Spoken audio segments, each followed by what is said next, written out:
হাতে মূলত যে ফোনটি রয়েছে সে ফোনটি মূলত হচ্ছে Oppo A17 কে। আজ আপনি দেখি মূলত এই ফোনটাকে কিভাবে আপডেট করবেন, আর আপডেট করার আগে অবশ্যই এই বিষয়গুলো আপনাকে মাথায় রাখতে হবে। আপনি যদি আপডেট করার আগে এই ভুলগুলো করে থাকেন তাহলে কিন্তু আপনার ফোন ডেট হয়ে যাওয়ার সম্ভাবনা অনেকটাই বেশি রয়েছে। আপনি আপডেট করার আগে যে বিষয়গুলো মাথায় রাখবেন সেটা হচ্ছে প্রথমে আপনার ফোন স্টোরেজ যেটা রয়েছে, অর্থাৎ আপনার এইচডি কার্ড স্টোরেজ না কিন্তু, অর্থাৎ আপনার ফোন স্টোরেজ যেটা রয়েছে, আপনার ফোনের ফোন স্টোরেজ যেটা রয়েছে সেটাকে কিন্তু আপনি প্রায় 3 থেকে 4 জিবি অথবা 5 জিবির মতো খালি রাখবেন। কারণ এটা যদি খালি না রাখেন, যদি এরপরও আপনি আপডেট করেন, আপডেট সাইজটা যদি আপনার ফোনের স্টোরেজের চেয়ে বড় হয়ে যায়, অর্থাৎ ফোন স্টোরেজ খালি রয়েছে 4 জিবি, আপনার আপডেট ফাইল রয়েছে 5 জিবি, সেক্ষেত্রে আপনি যখন আপডেট করবেন সেক্ষেত্রে আপনার ফোন কিন্তু হ্যাং হয়ে যাবে।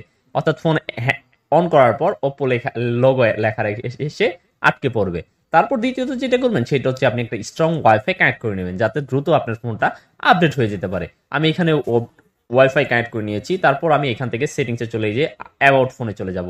অ্যাবাউট ডিভাইসে যাওয়ার পর এখান থেকে আপনি কিভাবে আপডেট করবেন, এই যে দেখতে পাচ্ছেন নিউ ভার্সন অ্যাভেলেবল 497 MB, আপনি এইটাতে ক্লিক করবেন। ক্লিক করার পর চেকিং ফর আপডেটেস লেখা এসেছে। নিচে এখানে ডাউনলোড নামে একটা অপশন দেখতে পারবেন এবং কি আপনি এখান থেকে আপডেটের সমস্ত ডিটেলস দেখে নিতে পারবেন। এটা হচ্ছে আপডেট 12, অ্যান্ড্রয়েড 12 এবং কি কালার্স 12.1। এই যে ডাউনলোডিং নামে যে অপশনটা রয়েছে এটাতে আমি এখন ক্লিক করে দিব।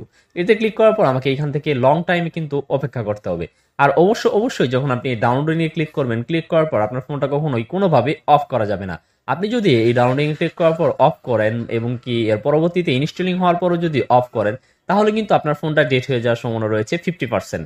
সো আমি এখানে ডাউনলোডিং এ ক্লিক করার পর আমাকে এখান থেকে কিছু সময় ওয়েট করতে হবে। ওয়েট করার মধ্যে আমাকে বলে রাখা ভালো, আপনি যদি আপনার ফোনটাকে আপডেট করতে চান, আপডেট করার আগে বা পরে কখনোই 50%-এর নিচে চার্জ রাখবেন না। আমি আবারও বলছি, আপনি ফোনটাকে আপডেট করার সময় বা আপডেট করার আগে পরে কখনোই 50%-এর নিচে চার্জ রেখে এই আপডেট করতে যাবেন না। তাহলে কিন্তু আপনার ফোনটা ডেট হয়ে যাওয়ার সম্ভাবনা রয়েছে। আমি এখান থেকে কিছুক্ষণ সময় আমাকে এখানে ওয়েট করতে হবে এবং কি আমার আপডেট সাইজও কিন্তু দেখে নিয়েছেন 497 MB। এটা যখন আপডেট পুরোপুরি কমপ্লিট হয়ে যাবে তারপর এখান থেকে এক্সট্রাক্টিং নামে একটা অপশন আসবে। এক্সট্রাক্টিং ওভার ভেরিফাইং হওয়ার পর আপনি এখানে ইনস্টল নামে একটা অপশন দেখতে পাবেন। দেন আপনি সেই ইনস্টলে ক্লিক করবেন। ইনস্টলে ক্লিক করার পর আপনাকে কিন্তু এইখানে আরেকটু সময় লাগবে। ইনস্টলের যখন আমি ক্লিক করবো আমার ফোনটা কিন্তু অটোমেটিকলি অফ হবে এবং কি অটোমেটিকলি অন হবে।